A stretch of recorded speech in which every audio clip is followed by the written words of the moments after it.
thunding vậy. Một ra đi ta leo.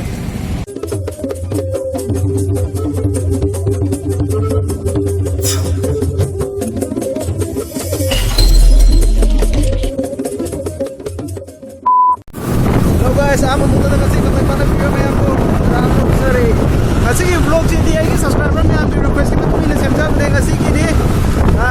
Sangaithel da Sangai festival ado ngasi na kaya subo ngasi ni pa subo na mili ay ang titilo ani ado ka ahung wa minit kun chat le ado ka ase ko report ti thuk ngari si uri mo oil pump dai le sida ado oil pump da ki thau hang ga ado ka or slow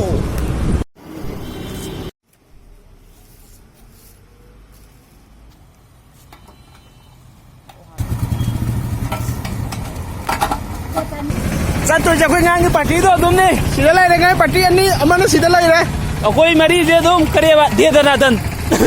De dana dan ni mong ne. Lo sa lo ba này lai ai thabak chalu bi phim. Jin no la ko thara la ba da.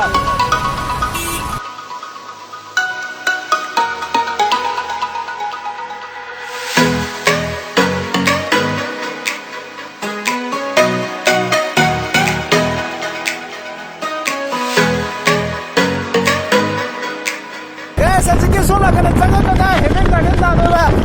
atuka apoi na chattu na manin da straight na apoi na thange ibon na haire me ho jani de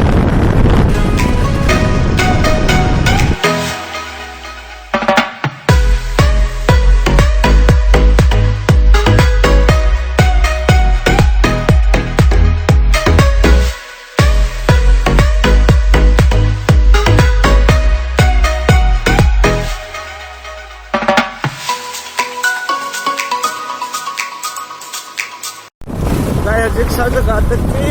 angki patta wa ore lam patta ya patta bilate koi bola sa du ni tha ma le do ko moi su na bai na makta sin da bilate sin di ko adi tra tamba chat khare ta tu sin ta ra bai ni sin ni tu ta ga ba ye ki su na ga lai la fu di khang ba di oi de do bu kali di kan to bu di kan re arang ge du mai na asi su so la ta na tek ta adu ta makha da na gede Azaga no ai je na bi fa ta ho je dom mi ta ta la je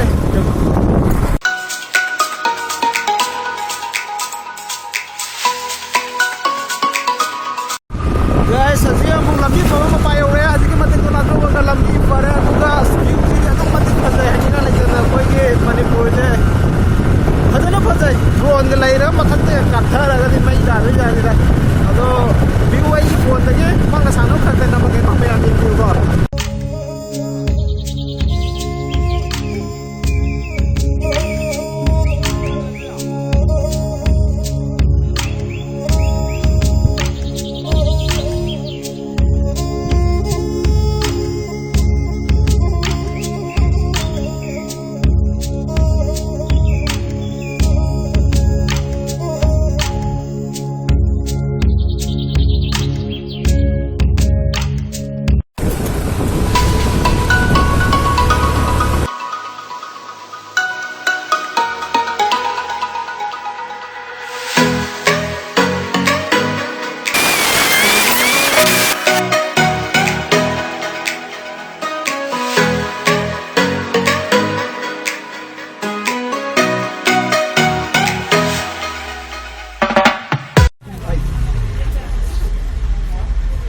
guys hojik pang mafam yaure do keno google na ha da kilometer ama wali di ha ni sanga da kilometer ma wali na de pak taw ma le mo ija da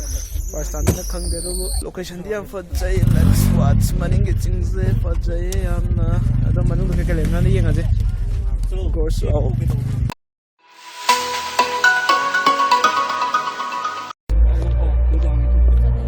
mangan chani anh nuôi cái ngành chất nó bài bảy kim là mấy kim đầm thì nó cân ngã đâu vậy hello guys hojik mafam yo create với camera mấy em xin dream anh lại đâu vậy ado si mafam je akwai je khong sang ne mafam je do matik fa je ai ta re ngo ngata ne som jo uchai ngata howe adi hek yeng bada wakhal yam thu e wakhal nungai taw matom da adum sidala ga dum wakhal lo sing yam thokane na khale aduga manung da padana thille rock an taw re do kari daw no di khang de thil nam di khang ge ata di khang re aduna manung ge khala ke daw no du yeng asi me gorsi lao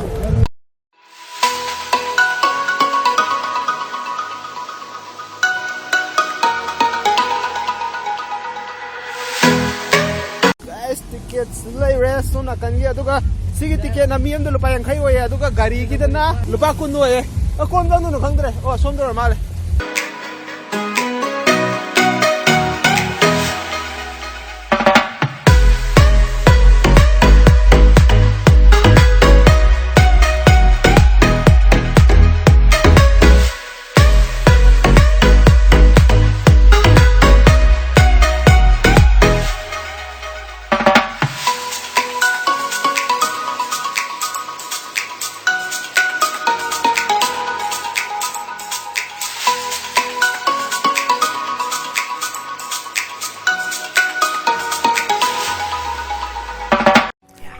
guys mafam jam ti faje khoi na dik changa ije straight changa ga left side umang lai umang jan chat le aduga sona kan da ju lampak lai ga moi je rock kum ba taw ma le nungti gi kari no di khang de aduga hek changa pada grand finale ka ka thai ado hajik si jam faje si mafam je ju first time ne andak lak pa du yengo u mayam am howe sona kan du abu pak na howe em sang na ching ne moi je ching je direct ngam ba di je ado sona kan da sum kha kha slope lai ge aduga ucha nga ta ne wa holi jina ching ji da ucha adana howa si di cái nó mà là mỗi gì, hắn nên chơi cái này giờ tầm mỗi là cái xem cắt mà lại xí thôi xem mà đi ngầm đông mà đi ngon đông phát ra đúng không? ở khối party mấy ông photo copy xem không? aduga tay cái lại nữa chứ, aduga guys, amma na cũng là mỗi xí giờ anh sai ticket các phụ hang mà đã, pung kia bộ hàng em ta nung đại pung mà pen bộ hàng gì, ta zo guys nung đại đấy view itu mati phát ra ni hai bade, let's see yang itu, udre tuh. Silai jai si disco light ngata ne wa buk lai so make hor ko dagi si disco light ngata ne do perform to bada chat ke du ga si maning da zo yo guys utre kai mangai tu asi maning da zo ting gu ma sara ga lai kari lai no khang de mi gu ma lek pa gi ma le du mai na sara le do hai pe tang location je hai pe tang chat lai yeng ke du ga kamai tau bu noi do Gorsila. Oh.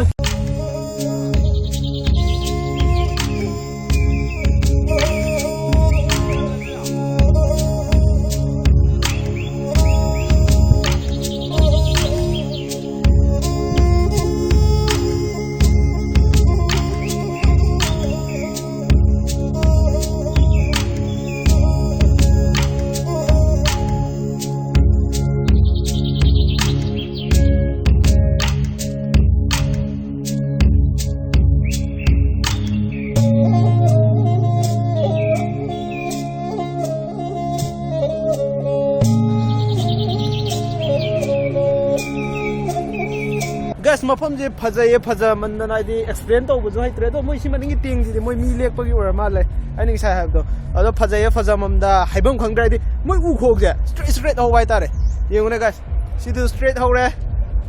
sum dong chat le si du straight ho re sum da chat le straight hai di loi na ba straight ho ba du ga phambam gu ma jam lai to si da u na sa ba sam na ha da to chana si phambam je sungma phambam je phajana lai si mafam je dego adu ju mayam lai phambam ngata do kwai de phajale je u je straight ta ho je phajai si je nature gi lai ra tra moi na semi ra khangde aduna matik nungai adu ga ngisai gi ta ho buna a gi maning ji da lai re ba adu sorma kan da la ya do ga khangde haibam khangde adun phajai adu moi straight khog je smai na di hog de phai na hog de yung na straight oi ba yung na dunia aduga disco light chu phajana thammi aduga sigi location je khatang ka pake aduga sona kanung chat na tor si maya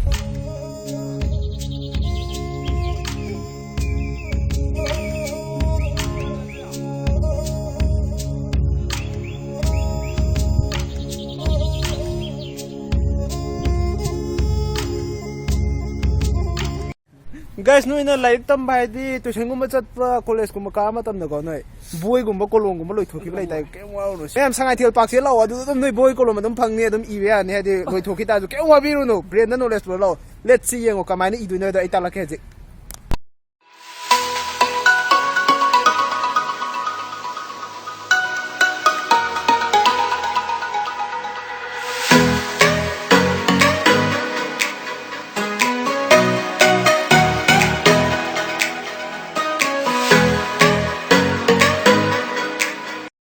garden से यम कन सेमकले यंगो सिदा कनो सारी उब्रा मोय dinosaur गुमा माले मोय साबे को sycon खंगदे अदु साबलो ड्रीमना कंसर्न फन तौरे दुगा हजिक मया मै थालक हौरे यंगो व्यू बजे निसा सिना अखोय चंगुबो मफम दो मै थालि उब्रा उब्रा सी निसा अखोयना हजि वाइ चंगुबो उमंग मरक्तुने अदुगा सिदा दम अंगांग सिंग ला दum याने पाखंग लेसाबे डेटिंग की खतंग नते सी प्रोग्राम की खतंग नते सी पाक से सिदा का याने ओ सी एकदम फ्री ने सॉरी लोन्या न्याउले सी पूरा फ्री ने सी नय कानिंग मोंग का याने यानिंग मोंग याने तव तव थादत तिरंगनो काना रिसोल अमते नते यस गुड शॉट काय काय खाना kan pai oro अभी लाबंग रबा खंदियम सागे भाई ना रे कमाय का इन जुबा कोई तो जुबो लोगे भाई भाई ने कोनी लगी नुको थोड़ी दा मी नि नि ला दे हाय नोंगा ले हाय नि सुबे नन थोड़ी सान मले से हम पास अभी तारा न सीरो दे अंगाव नो तो नि ना दिले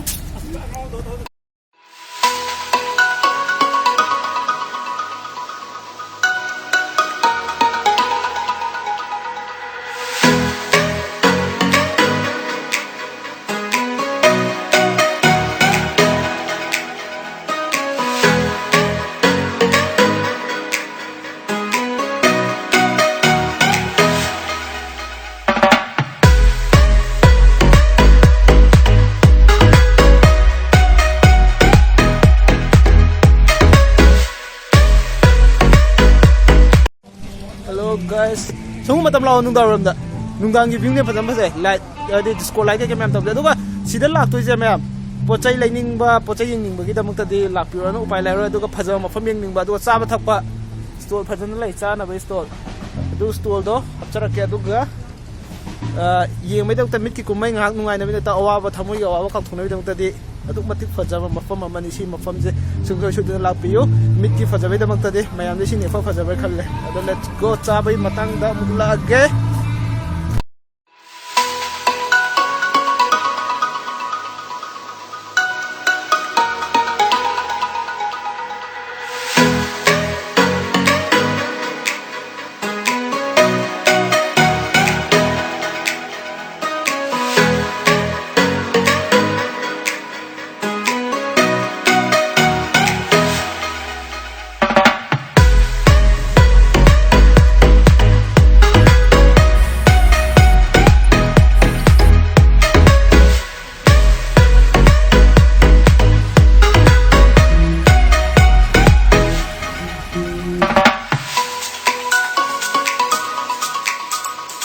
guys aina jik lai jina tu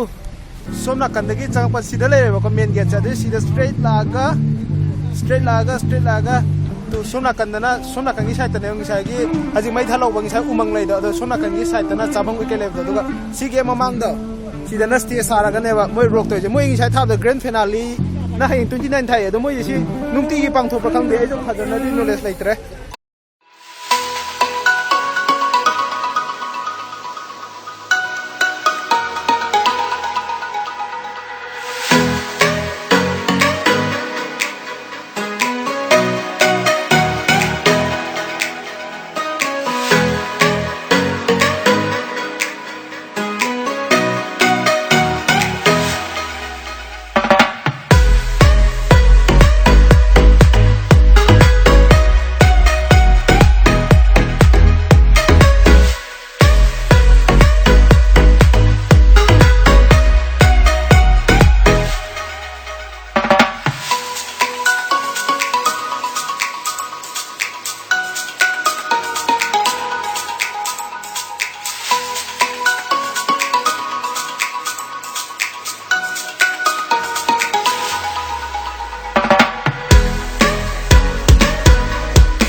guys moi ki rock je moi rock to je date 26 te ho ni adu nungkang khudingi ta we jik so ho to re adu ga hayeng na last ni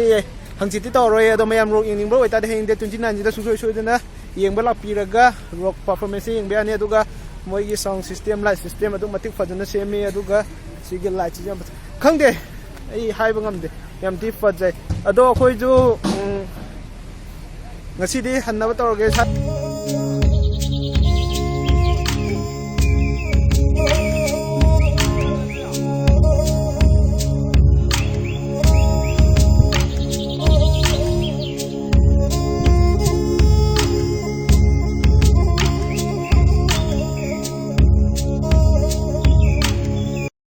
aje ulbo yore do pung je